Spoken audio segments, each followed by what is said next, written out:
యోసేపును దైవజనుడైన మోషే ఎలా ఆశీర్వదించాడో తెలిసిన భవిష్యత్ కాలంలో ఈ యోసేపుని దైవజనుడైన మోషే ఏ విధంగా ఆశీర్వదించాడంటే ద్వితీయోపదేశ కాండం 32వ అధ్యాయం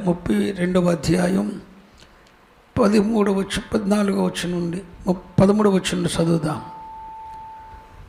యోసేపును గూర్చి ఇట్లా నేను ఆకాశ పరమార్థముల పరమార్థపు వలన మంచు వలన క్రింద కృంగియున్న అగాధ జలము వలన సూర్యుని వలన కలుగు ఫలములోని శ్రేష్ఠ పదార్థముల వలన చంద్రుడు పుట్టించు శ్రేష్ఠ పదార్థముల వలన పురాతన పర్వతముల. ఇది మన సబ్జెక్ట్. పురాతన పర్వతముల శ్రేష్ఠ పదార్థముల వలన నిత్య పర్వతముల శ్రేష్ఠ పదార్థముల వలన. మాట్లాడేమని చెప్పండి. పురాతన పర్వతముల శ్రేష్ఠ పదార్థముల వలన నిత్య పర్వతముల శ్రేష్ఠ పదార్థముల వలన. స్తోత్రం చెప్పండి. ఇది దైవజనుడైన మోషే ఆశీర్వదించిన విధానం. నేను మీతో చెప్తాను, ఒక ఆత్మీయుని జీవితంలో అటు కన్న తల్లిదండ్రుల దీవెనలు ఉండాలి, ఇటు ఆధ్యాత్మికంగా మనల్ని నడిపించే దైవజనుని దీవెన ఉండాలి. కొంతమంది జీవితాల్లో కన్న తల్లిదండ్రుల దీవెన లేకపోయినా పర్లేదు, కానీ ఆధ్యాత్మికంగా పెంచి పెద్ద చేసిన దైవజనుల దీవెనలతోనే పైకి వచ్చారు చాలామంది. ఏది ఏమైనా యోసేపు అటు కన్న తండ్రి వలన ఆశ్రదించబడ్డాడు, ఇటు దైవజనుని వలన ఆశ్రదించాడు. అద్భుతం ఏంటంటే కన్న తండ్రి ఏ విధమైన దీవెనలతో దీవించాడో దైవజనుడు అంతకంటే శ్రేష్టమైన దీవెనలతో దీవించాడు. ఇక్కడ యోసేపును గూర్చి యాకోబు దీవించిన విధానం ఏంటంటే, యోసేపు పైనుండి మింటి దీవెనలు, క్రింద దాగి ఉన్న అగాధ జలముల దీవెనలు, స్తనములంటే పాడి సంపద దీవెనలు, గర్భముల సంతాన దీవెనలు, సర్వశక్తుని దీవెనలు, నీ తండ్రి దీవెనలు, నీ పూర్వీకుల దీవెనలు, అన్ని దీవెనలు నీ మీదే, నీ నన్నెత్తి మీద ఉంటాయి. ఆ నడినెత్తి మీద ఉండి అవి చిరకాల పర్వతముల కంటే ఎచ్చుగా. ఎలా? చిరకాల పర్వతం అంటే ఏంటి? నిత్యము ఉండే పర్వతం. ఏంటి? నిత్య పర్వతముల కంటే ఎచ్చుగా ప్రబలుతావు అని దీవించాడు. అదే మాట దైవజనుడైన మోషే దీవిస్తూ అంటాడు, పురాతన పర్వతముల కంటే, నిత్య పర్వతముల కంటే అంటున్నాడు. ఇక్కడ రెండు విషయాలు మీతో మాట్లాడుతున్నాను. యోసేపు పొందిన దీవెన, యోసేపు పొందిన ఆశీర్వచనం పర్వతముల కంటే ప్రబలినవి అనండి.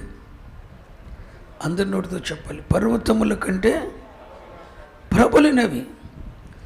అవి ఏ పర్వతములు? నా వైపు చూస్తూ వినాలి మీరు. అవి ఏ పర్వతములు? పురాతన పర్వతములు అనండి.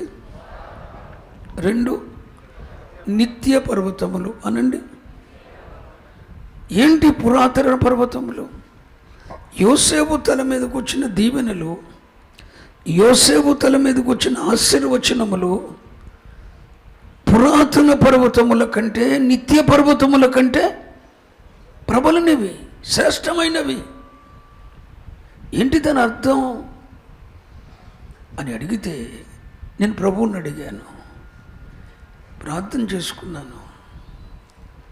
ఈరోజు వాక్య ధ్యానాన్ని కొద్ది నిమిషాలు ధ్యానం చేసేటప్పుడు, ప్రార్థన చేస్తున్నప్పుడు ప్రభు ఒక తలంపు ఇచ్చారు. పురాతనము అంటే గడిచిపోయింది, నిత్య అంటే ఎల్లప్పుడూ ఉండేది. మీరు జాగ్రత్తగా వింటేనే ఈ మాటలు మీకు అర్థమవుతాయి.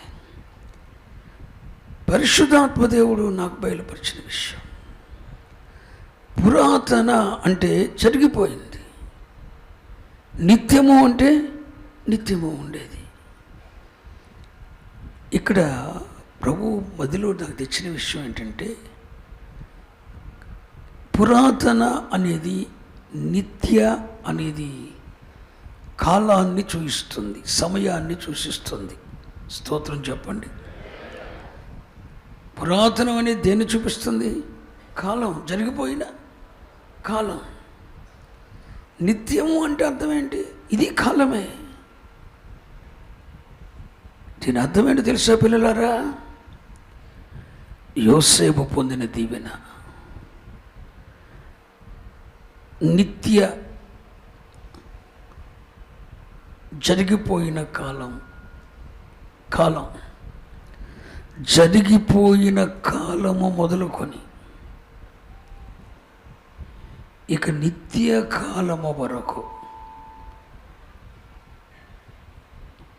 యోసేపు దీవెన అతని తల మీద ప్రబలింది అని అర్థం.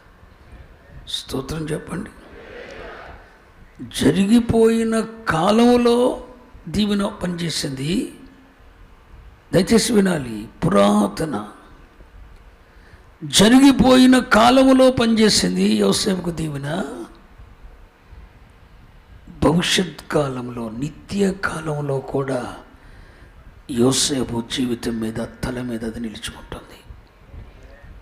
స్తోత్రం చెప్పండి. ఎలాగోను మీరు అంటారా? ఈ వాగ్దానం దేవుడు మనకిచ్చాడు కనుక, ఎన్ని వాగ్దానములైనను అవన్నీ క్రీస్తు యేసునందు మన జీవితంలో మనకు అవునన్నట్టుగానే ఉన్నవి కనుక, బెర్షెబా మినిస్ట్రీస్ పరిచర్యలకు, ఆ కుటుంబీకులకు దేవుడిచ్చిన ఈ వాగ్దానం, దాని అర్థం ఏంటి తెలుసా బిడ్డలారా? ఈ సంవత్సరం దేవుడు మనకిచ్చిన వాగ్దానం ప్రజెంట్ కాలానికి సంబంధించింది కాదు, జరిగిపోయిన కాలానికి సంబంధించింది. ఇక మీదట నిత్యత్వము వరకు ఉండబోయే కాలం అంతటికి సంబంధించినదని ప్రకటిస్తున్నాను.